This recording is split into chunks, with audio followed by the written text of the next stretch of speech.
राष्ट्रीय कार्यकारिणीमध्ये निवडणूक घेतली गेली आणि त्याची प्रक्रिया बाळकृष्ण जोशी यांनी केली। त्याचा व्हिडिओ मी आपल्या समोर दाखवतो। आणि आता शिवसेनेचे राष्ट्रीय कार्यकारिणीला सुरुवात होते आहे। मुख्य निवडणूक अधिकारी ॲडव्होकेट बाळकृष्ण जोशी यांना विनंती करतो की त्यांनी व्यासपीठावर यावे आणि ही प्रक्रिया सुरू करावी। आपण स्वागत करूया ॲडव्होकेट बाळकृष्ण जोशी यांचं। निवडणूक आयोगाच्या निर्देशाप्रमाणे प्रत्येक राष्ट्रीय पक्षाला दर 5 वर्षांनी निवडणूक घेणे बंधनकारक आहे। त्याप्रमाणे शिवसेना पक्षाने माझी निवडणूक अधिकारी म्हणून नेमणूक केली। त्यानंतर मी निवडणुकीचा कार्यक्रम जाहीर केला आणि 15 डिसेंबर रोजी हा निवडणुकीचा कार्यक्रम आम्ही जाहीर केला। त्यानुसार 5 ते 10 जानेवारी हे नामांकन पत्र देण्यासाठी अर्ज मागवण्यात आले होते। त्याप्रमाणे या निवडणुकीमध्ये मी शिवसेना पक्षप्रमुख 1 जागा, शिवसेना नेते 13 जागा आणि शिवसेना उपनेते 21 जागा यासाठी निवडणूक जाहीर केली। माझ्याकडे जे अर्ज प्राप्त झालेले आहेत त्याचे मी इथे जाहीर करतो की शिवसेना पक्षप्रमुख म्हणून एकच पद आहे आणि त्या पदासाठी एकच अर्ज आलेले आहेत आणि त्यानुसार माननीय श्री उद्धव बाळासाहेब ठाकरे हे शिवसेना पक्षप्रमुख म्हणून निवडून आलेले आहेत असे मी जाहीर करतो।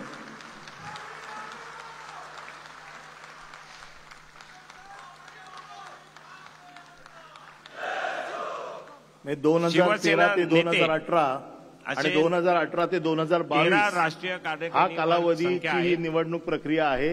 या संख्येचा मी निवडणूक जाहीर केली। त्यापैकी मला 9 अर्ज प्राप्त झाले आणि ते 9 जण निवडून आले असे मी जाहीर करतो। त्यांची नावे पुढील प्रमाणे आहेत। श्री आदित्य उद्धव ठाकरे,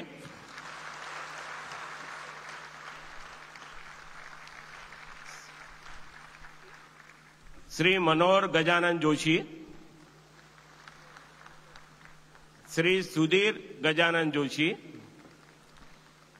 श्री लीलाधर बाळाजी डाके, श्री सुभाष राजाराम देसाई, श्री दिवाकर नारायण रावते, श्री रामदास गंगाराम कदम,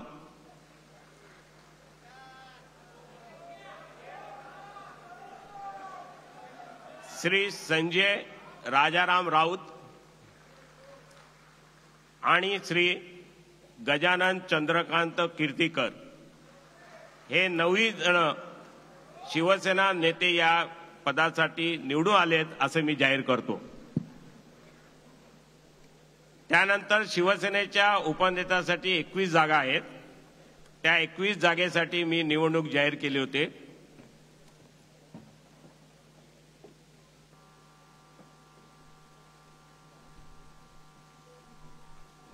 या सर्व प्रस्तावाची पोच ही निवडणूक आयोगाला आणि पूर्णपणे जो ठराव होते त्याच्यामध्ये एकनाथ शिंदे यांची नेते म्हणून पक्षप्रमुख पदी देखील ही निवड ही उद्धव बाळासाहेब ठाकरे यांनीच केलेली होती। हे देखील या प्रस्तावामध्ये होतं। हे नाव त्या वेळेला त्या प्रतिनिधी सभेत जाहीर झालं होतं। आता ह्या सगळ्या प्रस्तावाचे सगळे कागदपत्र आपण निवडणूक आयोगाला दिलेली आहेत। या कार्यकारिणीचे प्रतिनिधी सभेचे सर्व कागदपत्र दिलेत। त्याची पोच आपल्याकडे आहे। पोच दाखवा व्हिडिओ। सर्वप्रथम शिवसेना नेते शिवसेनेची राष्ट्रीय कार्यकारिणी ही 13 सदस्यांची आहे। शिवसेना पक्षप्रमुख यामध्ये कुठलेही बदल, कुठलीही अपॉइंटमेंट किंवा नियुक्ती हे करत असतात। हा त्यांचा निर्णय आहे आणि तो सगळ्यांना शिवसेनेमध्ये सर्वमान्य आहे। आज ज्या नेत्यांची नावं किंवा ज्यांची निवड शिवसेना पक्षप्रमुख उद्धवजी ठाकरे यांनी केली आहे त्यामध्ये शिवसेना नेते म्हणून श्री एकनाथजी शिंदे यांना नेते म्हणून निवडण्यात आलेलं आहे.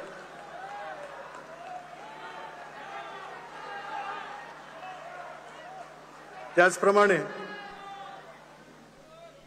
शिवसेनेचे नेते म्हणून शिवसेना उपनेते चंद्रकांतजी खैरे यांचीही निवड शिवसेना नेतेपदी झालेली आहे.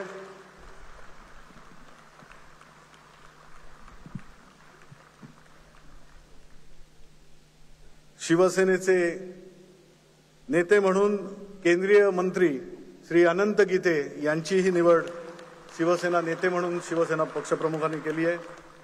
आणि शिवसेनेचे उपनेते खासदार आनंदराव अडसूळ यांचीही शिवसेना नेतेपदी निवड करण्यात आली आहे. शिवसेना पक्षप्रमुखांनी या 4 नेत्यांची नावं जाहीर केलेली आहेत. मी विनंती करीन त्यांनी थोड्या वेळाने, मी बाकीचं हे करतो त्याप्रमाणे नंतर यावं. आपल्या सगळ्यांना शुभेच्छा.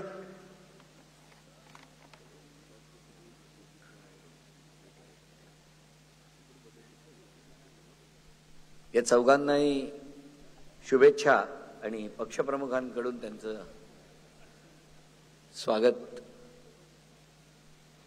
हे बघा,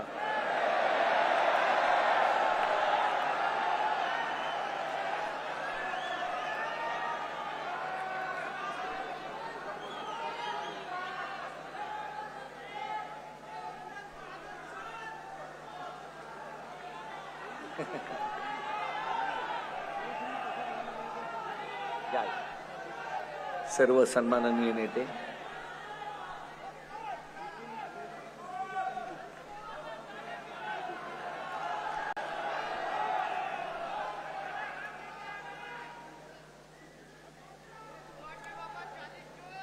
आणि हे बघा, या कार्यकारिणीचे सगळे कागदपत्र आपण पुन्हा एकदा मी तुम्हाला दाखवतो.